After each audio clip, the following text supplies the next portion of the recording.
كابتن ابراهيم العنقري، المغرب 11 عالميا واحنا 59، كيف نصير في طريق المغرب؟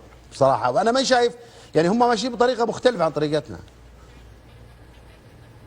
لا، لازم يكون عندك مهاجرين. المنتخب المغربي يا ابو بدر 17 لاعب مهاجر يعيش في اوروبا، مولود ويعيش في اوروبا. ليست القضيه صناعه اللاعبين في المغرب.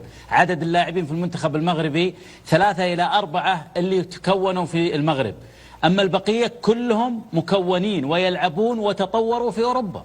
فهذا المهاجرين هم اللي فرقوا بالمنتخب المغربي، مع انه صحيح في عمل في الكره المغربيه.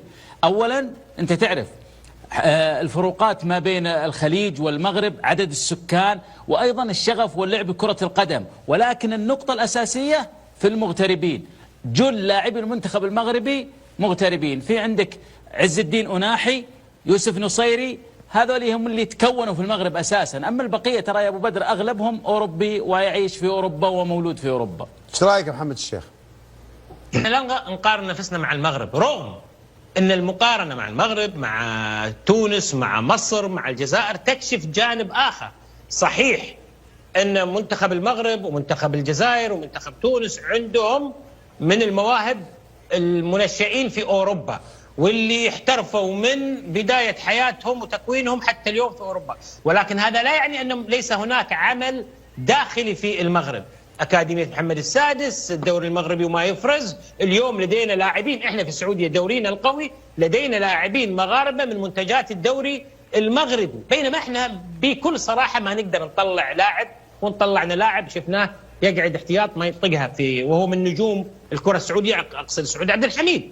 بالتالي احنا عندنا مشكلة كبيرة في المنتخب السعودي، نتائج المنتخب السعودي، وبالتالي هذا انعكس على الوضع. لما يقول لك منتخب العراق يتقدم يعني نتائجه افضل منك، لما تتكلم عن منتخب قطر يتقدم يعني نتائجه، واوزبكستان افضل منك، وبالتالي بعيد عن هذه عندنا مشكله اسمها المنتخب الاول ونتائج المنتخب الاول.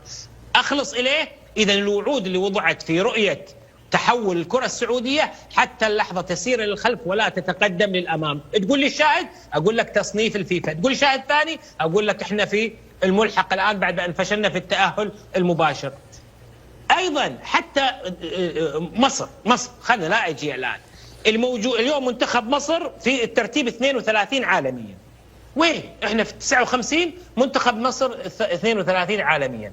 حتى اللاعبين المتواجدين في اوروبا اليوم من الدوري المصري هم مخرجات الدوري المصري. هذا مش مواليد اوروبا، مخرجات الدوري المصري. على بين قوسين يسمحون لي الاخوان في مصر، على ما نشاهده من فوضى تنظيميه وفي الرزنامه المصريه وفي الدوري المصري، لكن الدوري المصري ينتج مواهب.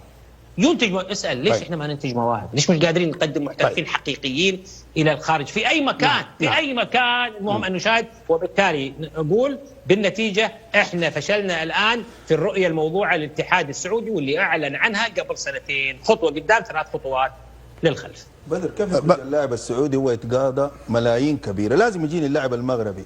هنا اللاعب السعودي المبالغ الان اللي تدور في تعاقدات اللاعبين كبيرة جدا، لا يمكن يلقاها في أي مكان، فبالتالي يفضل البقاء داخليا.